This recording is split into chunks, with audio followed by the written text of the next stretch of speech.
the cats. Oh, yeah, I've seen that. Fake or real? Yeah, I think it's fake. But still funny, right? Yeah, I think it's a gag, though. We'll play it a little later, if you haven't heard it Sure, yet. come on in. Simon Pegg! There he is.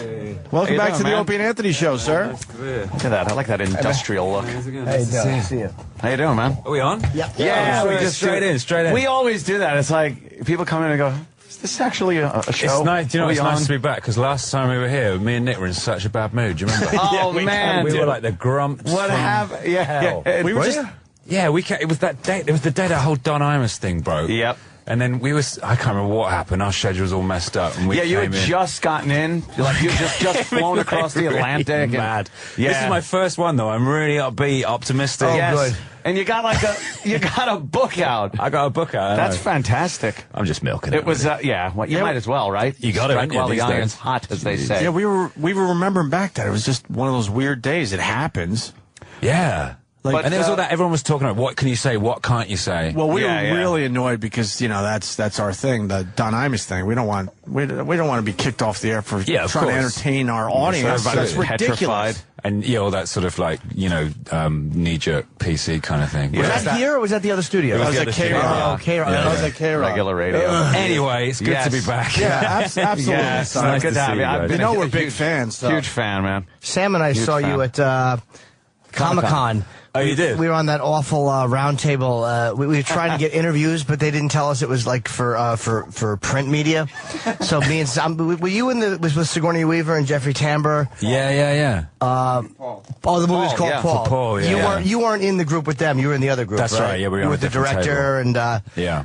it was so awkward trying to hold a microphone and get the answers for radio. It was fucking humiliating. But you were very nice. It good. happens. I'm glad. The book looks great because this is like, we've kind of watched what you've done over the years, and Yeah. of course, Shaun of the Dead was the real break open. Like we know who Simon Pegg is, Right. and, like internationally. And now, in just a few short years, I'm perusing through this book, and you're working with the likes of Spielberg Yeah. and Lucas.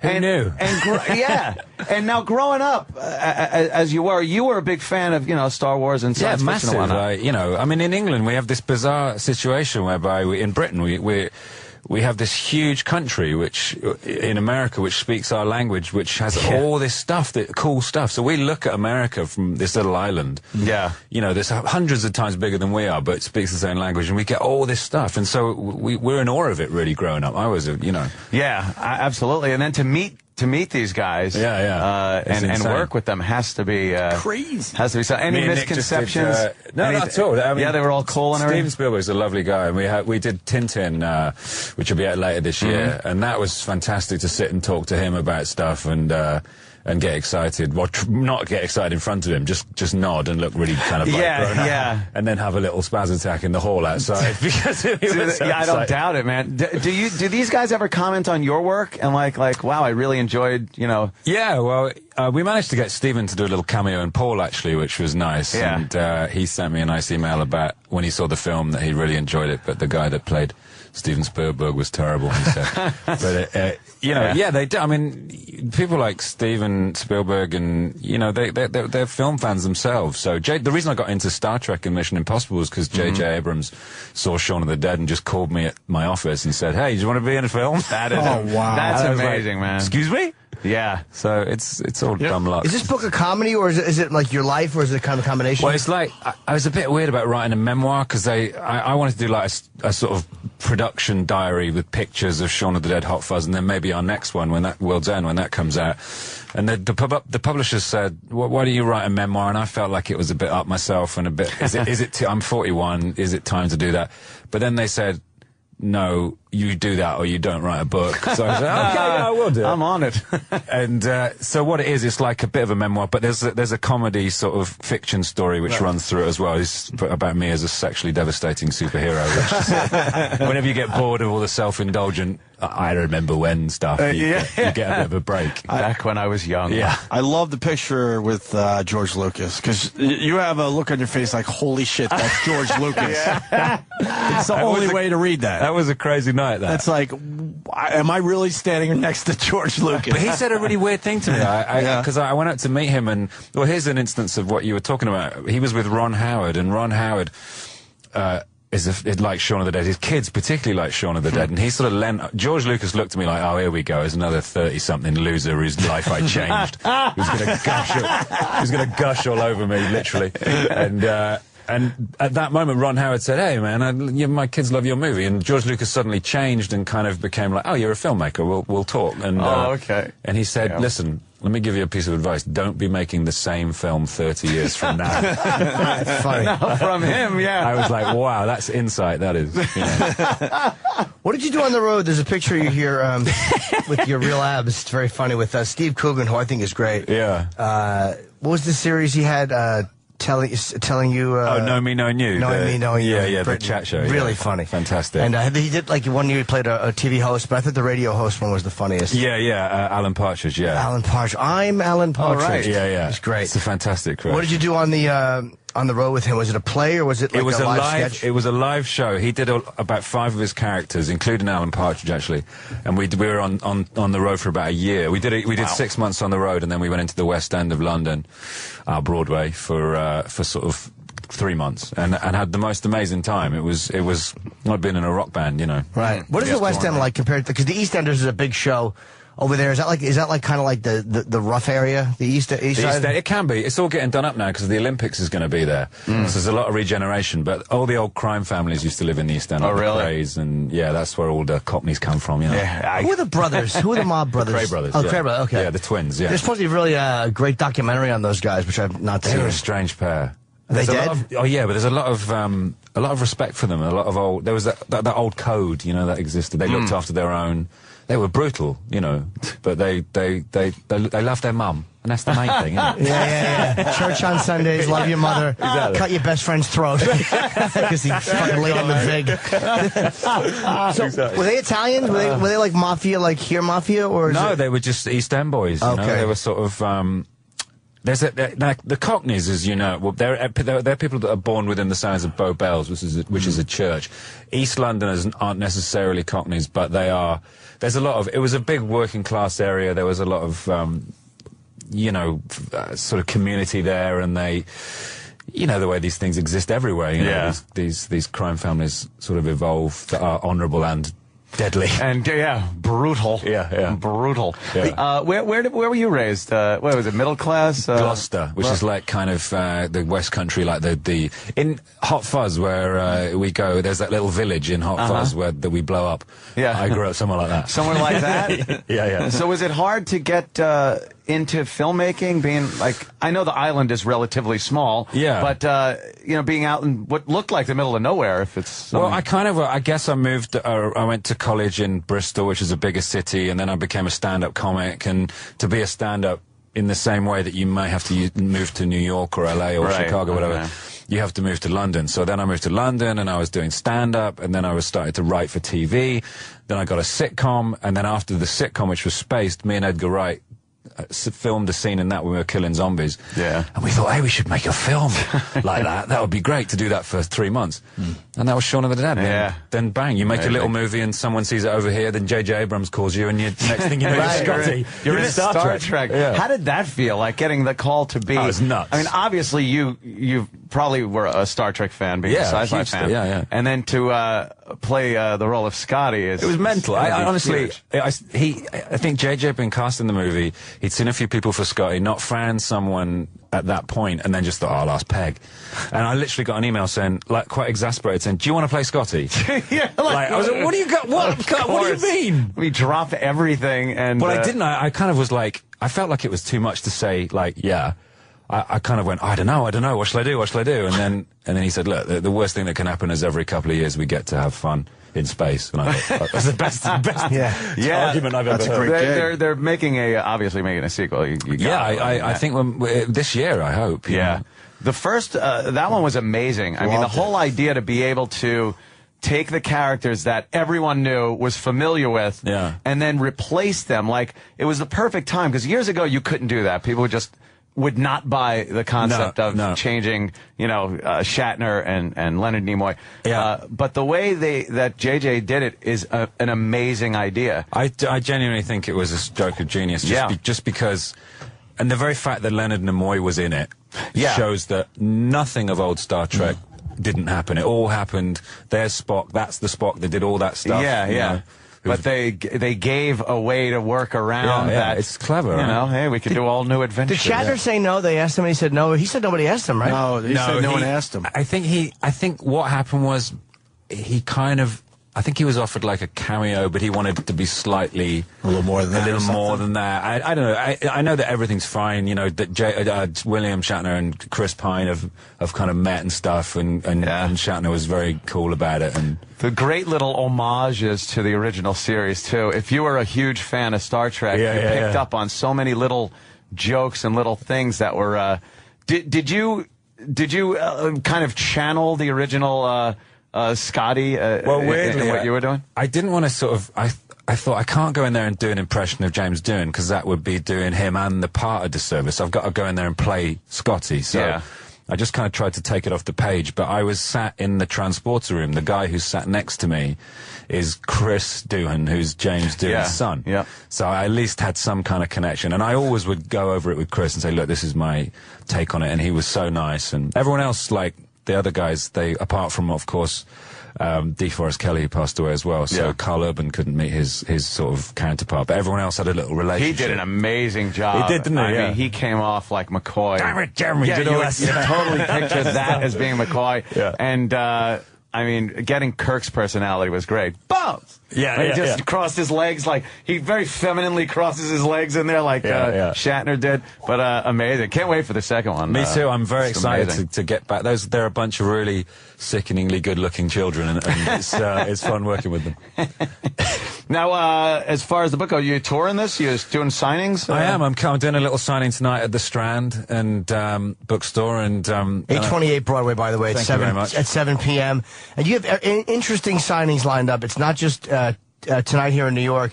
In Austin, which is, for some reason, I think you're going to have a massive turnout in Austin, Texas. It's a great town. It really is. I've only been there once, but I loved it. Wednesday, June 15th, that's, this coming Wednesday, at Book People at 7 p.m. and the address is 603 North Lamar Boulevard.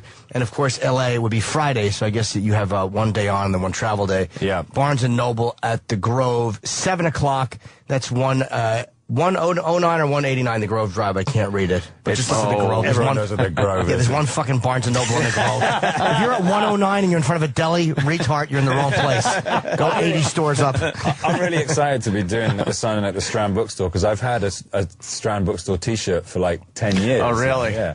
And it's another one of those moments where you wind up being somewhere that you've always kind of admired and kind of in the what am I trying to say? In that world that you just kind of looked into growing up. Well, it's the same thing of being like a massive fan of E.T. and then having Steven Spielberg be in my movie. All those kind of moments of it's never lost on me. I still geek out about it. It's crazy. That is huge. When you release a book here, you releasing this obviously in Britain. Yeah. Did it come out at the same time, or is there a separation? No, it came out in Britain last year, and I wrote a special forward for this one to introduce it because there's a bunch of stuff in it that the American readers will be like, hey, what is that? Because it'll be a specifically British reference, but it's all easy to figure out. It's not like in British. Yeah. It's not like reading Shakespeare. It's all, prithee, for I did to go with Steven Spielberg unto the day. It's written like that. Was that actually Shakespeare-type talk with the exception of Spielberg? Shakespeare-type talk. Spoken like a true actor. You're a brilliant man. What's the newer movie you're working on? The World's End, that's what I'm about to start writing with Edgar Wright, which would be the third sort of part of our little sort of trilogy, I guess you call it. It sounds a bit pretentious, but that was Shaun of the Dead, Hot Fuzz, and then this will be the third one in that series of films. And we've been trying to get around to it for a while, because Edgar went off and did Scott Pilgrim versus the World, which was fantastic. And Nick and I went off and did Paul, and now we're looking at maybe a period when we can write this thing. So, and what'll this kind of be about? I can't tell you that. Oh, okay. I'm now attending the J.J. Abrams School of keeping my mouth shut. Keeping your mouth shut. Boy, he is good at doing that too. I saw Super 8 last night, and I know the guy, and I didn't know anything about it. It's great. It's great. Is it as good as they're saying? It's beautifully done. I mean, it's a coming of age story. It's all about the kids in it. Absolutely fantastic. I should see that because everyone's been talking about it. For some reason, I keep confusing it with the Nick Cage movie, like what's the it, old 8mm. 8mm, right? Okay, I don't know why I keep thinking it's that. So different. I know. The Fellini movie, 8.5, of course. Yeah, Yes. All the 8s. We should have an 8 festival. Or my favorite show. Oh fuck, what is it called? John and Kate plus 8. What a weird combination of That's such a good show. Yeah, My tits look really good. My By the way. wife loves you that like show, that? actually. Yeah, I saw but her not for that reason, though. Wouldn't it be great if that's the only reason she liked it? Fuck the kids. Look at those titties. J.J. Abrams has a great way of keeping things under wraps, and I guess with obviously Lost, that had to be right. to be like paramount to just not let people know what was going to happen. I was a massive fan of that show, and on set of Star Trek, we'd be working together, and I'd say, "What's happening? Then tell me what's going to happen." He just wouldn't. Yeah, he just wouldn't say. That even jokingly, he was like, "No." Yeah, not telling you anything. He's just like talking and to a no wall. one knew. That really that show got such a huge audience. It was great. Yeah, everybody tuning in, trying to figure out what the hell was going on. Nice contentious end as well. It really pissed a lot of people off. Did it really? Yeah. Now, do you like that? The Sopranos ending and stuff. How do you feel about endings like that, where it's like, you could wrap things up and just be like, or you could be like, son of a bitch. Yeah. You're looking at the credits, just going, wait, what? I liked it. I just thought, well, whatever it was going to be a bit of a letdown because it's the end of like 6 years of television. End on a controversial note, and I have like my sister, who was a big fan. She went mad. she like stormed out of my house like, "Oh, sod this! I'm going." What didn't you? I liked the scene with Christian and Jack and the kind of explaining that. Oh, that explained a lot of what season 6 was. Yeah. Although I hated a lot of season 6, I just thought that they didn't put the writing effort in that they should have. Like, I just didn't like a lot. I didn't like the set. That stupid thing with the guy who had the weird speech impediment, the guy who looked like fucking Weird Al Yankovic. Who was that creep? It just got weird. I think the thing is, with TV in America, it's got to be one of the most difficult professions to work in because you might get cancelled next episode. Yeah. So you can't write with 6 years in mind. You have to write for the next episode. You've got to keep people coming back. And you chuck shit up in the air, and you don't know if you're going to catch it or not. And later on, you find you have to explain it. You think, oh, Jesus, what did that mean? They didn't know. They were just trying to keep people interested. Yeah. So to have to kind of explain it all at the end, it was too much to ask. I like the idea on British television, too, how it's not like you don't have to go 20 years with a series. Yeah. Like Gervais was brilliant with The Office. Skinny Gervais. Skinny Gervais. Yeah. Skinny Gervais. What the hell happened? He was great, though. It's like, here's a couple of seasons. Yeah. Really, like, you could just write at 1,000 miles an hour, all the funny in there. And I think he had another 2 in him, to be honest. I do, too. I think it could, I mean, the American show is proof that it could have run and run. And I get why Ricky did it, You got to kill your babies. Yeah, well. Coronation Street, In and Out. In and Out. Yeah. 35 years. No, it's 50. Is it 50 now? years. 50 years. More than I do. Longest running show in history, obviously. 50 years. The same guy is still on it. We talked about that last week. Who's watching that? Bill Roach. He plays a character called Ken Barlow. He's been in it for 50 years. But I was saying that there was What a gig. Wow. Do you know how tired he is of playing? He wants to play anybody but Ken Barlow. He just comes in and goes, "Oh, what?" His wrists squirting blood as he walks onto set. Oh, God, that does have to be a little... Well, do you watch it? My wife does. Does she like it? She loves it. I mean, Coronation Street is an institution, and it keeps it. It's good. It keeps it fun. It's not like... Is it like a soap opera would be here? It is a soap, but not in the same way American soaps. It's different. It's a little bit more... American soaps are very sort of like multi-camera, zooms, and they're a bit cheesy, and God love them, but they're a bit cheesy. Whereas it's a bit more gritty drama in the UK. I told you I saw the one scene where what's his name? Ken Barlow. Ken Barlow was yelling at his wife for cheating on him. But it wasn't a soap opera yell. He was really mad. This bitch cheated on him. It was fucking great. Soap operas are always with the dramatic turns, like you said, the close up. But this was a guy really being angry. I was like, I would watch it's very kitchen sink. It's good. I like American soaps though, and like they ask someone a question. It's like, "What were you doing out with Bob?" And the girl just she kind of looks at the camera, and they fade to commercial. Yeah. But she's got to look all concerned for like that time between the question and by the time she fades out. So it's very awkward of just eyebrows moving and lips and you know, she the bites her lip. The best one is the classic American soap opera move is when two people hug and you see the one person looking all happy and then the other person's looking, oh, I'm not sure about this. It's like, that's the fade to commercial there's moment. a problem. Yeah. I'm not in love with you. Yeah, you know, something's about to go down. Like, her and Bob were out. They were supposed to be Hummel shopping, but she was like chucking them off behind a dumpster. If Ken Barlow finds out, they're dead. It's all over. What, do you do any TV in England? Not really anymore. No? It's one of those things that you kind of do have to choose at some point. Just because if people can see you for free every night, they'll be a little less inclined to pay to see you at the cinema. So Makes sense. It's one of those things that, you know, I remember I worked with David Schwimmer, and he was saying as much with Friends, you know, it's made them very wealthy and successful, but they all have to suffer that thing slightly of being on TBS every single night. So when they have a movie come out, people are like, well, I can see them at home for free. Yeah. Those Band of Brothers? Yeah, it was on Band of Brothers. Well, I've worked with him 3 times, actually. But he said, I'm going to be Ross for 20 years, and I've got no choice. But he was very philosophical about it, you know. Is Jennifer Aniston the only one, because I know I like this show that Matt LeBlanc did on Showtime, which I think they got a second... Pages, yeah. Yeah, I thought that was good, about the British couple that comes over and they get a gig on American TV, and the guy's such a twat, the guy that runs the network.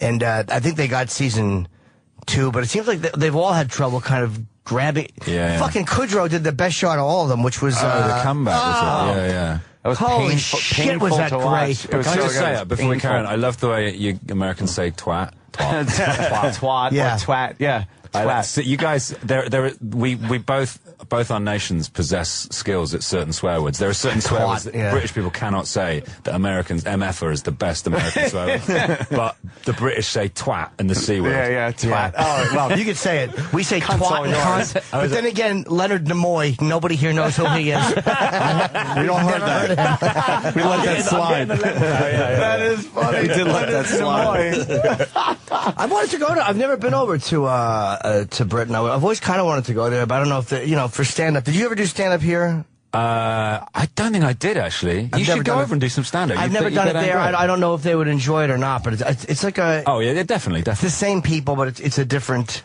I think they'd vibe. like it. You'd find that. You know, you go over and do a couple of gigs and get a sense of what they like. You'd be in there very quickly, because it's a cosmopolitan crowd, you know, they'll get it. How about the Comedy Store? Is supposed to be a great room over there. Yeah, it's one of the oldest clubs, and it's real popular. Well, how long did you do stand-up? About 10 years. Oh, yeah, okay. So did you stop totally? It just became difficult. You got to stay match fit, haven't you? You got to keep doing it, because otherwise you lose your edge. And I was working so much filming that I wasn't getting it. Then I just felt. And then I did that year with Steve, and I was doing all characters, and I felt like I fell out of it. Do you know what I mean? You'll probably get back into it. You go out and make a lot of money on the road as people come out to see you, and you're a real comic. So a lot of guys do it after they've never done stand up, and it's like, it's always kind of shitty to see guys who've never done comedy. Yeah. But if you're a legit comic, I think that about Ricky. To be honest, I think when you see Ricky do stand up, he has this amazing thing, because he's such a funny guy, and he is a brilliantly funny guy. But because he came new to stand up, he did it afterwards. He has the kind of the stance of like a new act, you know. He's got that kind of slightly. Oh wow, really? And yet he's got the material and the delivery of a pro. But it just takes actually doing it. To lose that, I guess, awkward look on stage. And he's very natural on stage, Gervais. Like, as far as the way he speaks off stage and on camera is the way he speaks on stage, which was kind of fun to watch. Like, I was like, wow, all right, he's a great performer. I mean, he's not fucking awkward speaking, but you could tell he's new. Yeah. You forget, it's weird to see him being new. Cause I think that fucking David Brent, I think, is the best character ever. Yeah, I take that over Archie Bunker. Hysterical. I really, like, the greatest of all time. And then to see him doing something new. I'm babbling, by the way. That's why I honestly think it was sad. I find that the fact that he stopped doing Brent was a tragedy, because then he did extras, which I didn't enjoy so much, because it felt like he was reining it in a bit. And he was holding it he back. He couldn't be free. I agree with you. I liked extras, but I did too. It's tough to watch that after But it was more seeing about The Office. it was more about the cameos. And he should have done extras first, and then it might have. Yeah. Because Brent's just like, I mean, it's unbelievable. Brilliant. It was hard to see in extras, because Andy Millman couldn't be as broken as David Brent was. Right. At least Andy Millman was in the business on some level, but David Brent was just an absolute zilch. Nothing worse than a guy who's desperately trying to be funny and isn't. You're just like, shut the fuck up. The genius was, you kind of, and this is the same with all characters like Bunker, like Faulty. You root for them. You just think, please, just win once. Oh, yeah, don't do that.